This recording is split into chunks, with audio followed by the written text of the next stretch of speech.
Alright guys, what's up? So for today's video, we're going to be taking a look at 7 possible storylines that we could be getting for Injustice 3. So this doesn't mean that we're going to be having 7 story modes or anything like that in Injustice 3. What this list is 7 possible storylines, of which one of those will more than likely be the story mode that we get in Injustice 3. So with that being said, these are obviously not my thoughts of what story modes we could get. This is actually from an article by whatculture.com.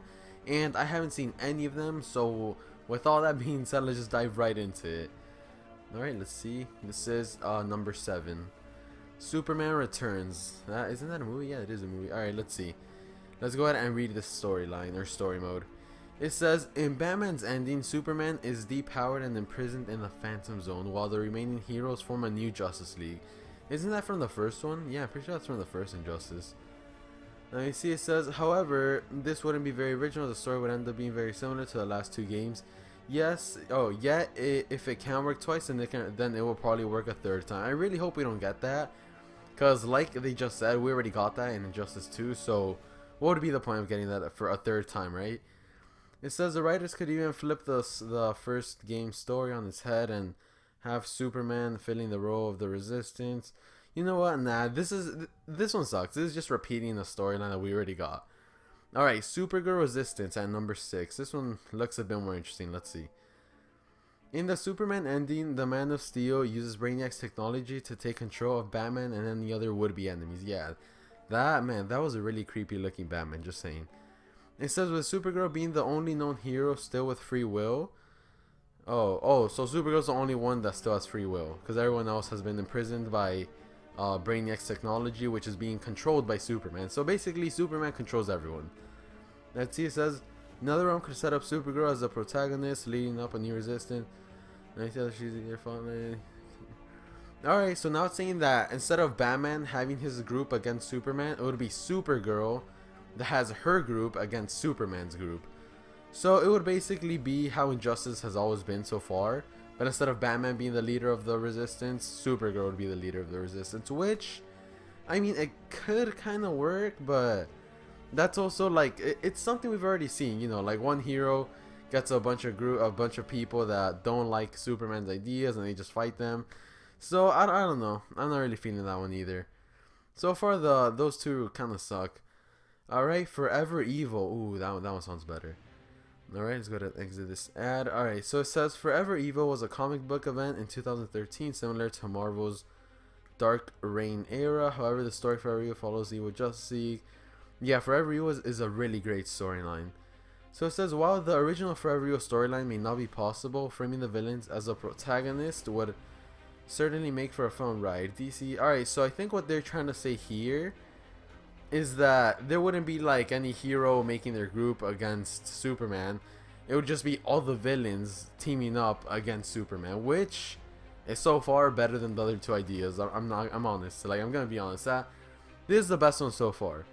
It says this could take 2 routes. While the story they're focusing on anti-heroes like Deathstroke and Deathshot, or actual villains such as Bane and Black Adam, who previously allied with Superman, especially as the screen time relate. Alright, so yeah, this would actually be kind of cool. It's saying that Superman would have obviously his group, all the controlled heroes and the ones that want to work with him, and all the villains like Black Adam, I guess Atrocitus, Bane, all of them make their own super villain group and just fight them. So honestly, I still think Superman's team would win, just because, you know, what villain can match Superman? But actually a lot of them could, just saying. But I don't know. This is, so far, these 3 ideas have all been kind of the same. A group is formed and they fight Superman. That's it. For the first one, it was how, like, the idea we've had all this time. Then the second was Supergirl, and that was the villains on their own, just fighting Superman. So, not really all that into it. All right, Superman conquers the multiverse. There you go. That's probably better than all the other ones so far.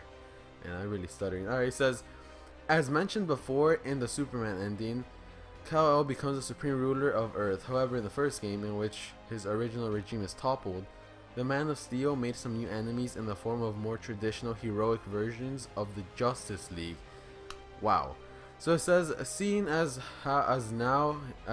he now has complete control of the Earth, why wouldn't he seek to conquer those who once defeated him? So what, he goes to like other Earths? Superman obviously has both the means and the might to crush any version of the Justice League, so taking him and his allies on a journey of subjugation across the multiverse. Wow, that would be so crazy. This is the best one so far.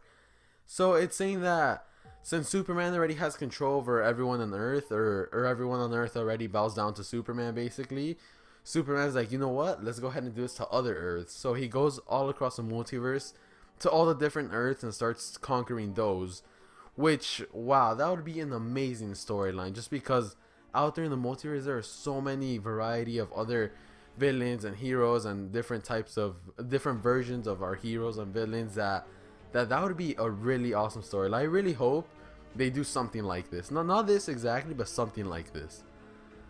Alright, let's see number 3, right? A classic good versus evil. Dude, no. We don't want anything classic. We want something like we haven't seen before. And bro, look at these ads, man.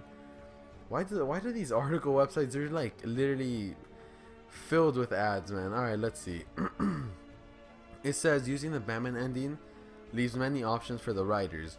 Yeah, if they want to take the Injustice and more classic superhero route, then they could have easily have. Now you see Justice League facing off against some actual villains and heroes gone bad. I don't think that would be that fun. It says, alright, let's see what it says. Using villains may seem less of a threat than an evil Superman, but it really all depends on who you use. The obvious choice, if you really wanted to up the ante, would be Darkseid, who even appeared in Injustice 2 as a DLC character. Yeah, he obviously, you all know, like, Darkseid is capable of defeating Superman, but I don't know, man. The Injustice 2 Superman is so like strong and doesn't really care about, like, has no remorse for people anymore. I don't know. I don't think anyone could be Injustice 2 Superman. Just saying. Also, seeing how DC's, let me see. Alright, so this one is, yeah, exactly how the title says. A classic good versus evil. I don't know. I don't think we want that, because that is so just like not really really interesting or anything like that. That'll be kind of a boring storyline.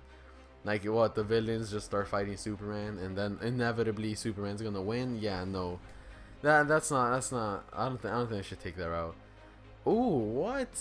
Mortal Kombat versus DC Universe 2. Now that I'd be excited for. Alright, we obviously know in 2008 we got a game which is Mortal Kombat versus DC Universe. Let me see, Sub-Zero versus Batman and Superman. Yeah, this game I actually have. It was pretty cool. It says basing a spiritual sequel in the Injustice universe would be brilliant, as it would blend the excellent gameplay and storyline of the Injustice series with the classic characters of both Mortal Kombat and the DC universe. Using Mortal Kombat characters in this way may also avoid backlash from the DC fans over the amount of non-DC fighters added. Yeah, dude, in Injustice 2 everyone's getting so mad because we got like, did we get like 3, I think? 3 Mortal Kombat characters? No, we just got 2, right? Raiden and Sub-Zero. But even that's a lot, because the whole game is only made up like of 30 something characters. So 2 of them being non-DC characters is like, damn, we could have had Beast Boy. We could have had someone else that's better than Sub-Zero and Raiden, you know? Especially Raiden. Like, they should have never had Raiden there, but whatever. It says taking this route would also work for whichever ending became canon and would be... Yeah, this would actually be a pretty cool route. But I really don't think they should do this for Injustice 3. Just because I think this should be its own game. Mortal Kombat vs. DC Universe 2. Like, make that its own game and make Injustice 3 separate from that as well. Like, its own game as well. I mean, I would love to get a Mortal Kombat vs. DC Universe 2. But not as having that as Injustice 3, you know? Like, don't replace Injustice 3 for that. Alright. Oh my god, yes. Number 1, Blackest Night. That is 100% sure what they should go with. That is top 3 best comic lines ever, comic stories, whatever you want to call it. Alright, so let's see what they have to say about it. With the Injustice game being, if you don't know what it is really quick, Blackest Night is basically one of the Black Lanterns comes and he starts reviving all the dead heroes and dead villains too, if I remember correctly, and he makes his own like Black Lantern army. And they all start like basically trying to kill all the heroes that are left, and that's how we got Blackest Night Batman, Blackest Night Superman, because they were, I don't know how they were all dead. I really haven't read the story in a while, but it is really something, I'm not gonna lie. Alright, so it says with the Injustice 2, alright, this part's always useless. It says, this is a perfect setup for Blackest Night, as it would give NetherRealm the excuse to bring back a fan favorite character such as Shazam, who died, yes, oh, that makes sense. And who else died? I mean, there's a few that died that they could bring back with this. Or introduce ones who died prior to the events of the prequel comic. Yeah, so they can introduce heroes that have been dead since forever, which would honestly be really cool. The Lantern mythos is already fleshed out rather well. Roscoe's game, yes, and Astro, yeah. Lobo, oh yeah, can you believe that even Lobo became a lantern in that story? That's crazy. Using Blackest Night as a setup would also work both endings. I see a character receive round. Yeah. Alright, so man, that would be awesome. So basically, all the dead heroes or villains would rise up as Black Lanterns, and I guess try to take down Superman. But at the same time, if they do take down Superman, Earth is screwed because now Black Lanterns are the ones ruling Earth. So this would be like a lose-a-lose scenario. Superman wins, perfect. The Earth is under his control. Superman loses, the Earth is under the Black Lantern's control. So, wow, that would be really dope. And then I'm guessing it could have something crazy happen where somehow the good people win. I don't know, man. They would have to really think for that. This is where my vote goes to, by the way. Blackest Night. Please let me know which one you would want to get in Injustice 3 and why. Because so far, like all the other ones were kind of not that good, but this one is amazing. Oh, also the one that was kind of good was Superman tries to conquer the whole multiverse. That one was pretty dope. Anyways, like I said, please let me know which one you agree with and why. Other than that, thank you for watching. Leave your thoughts in the comment section below. Subscribe if you enjoyed, and peace.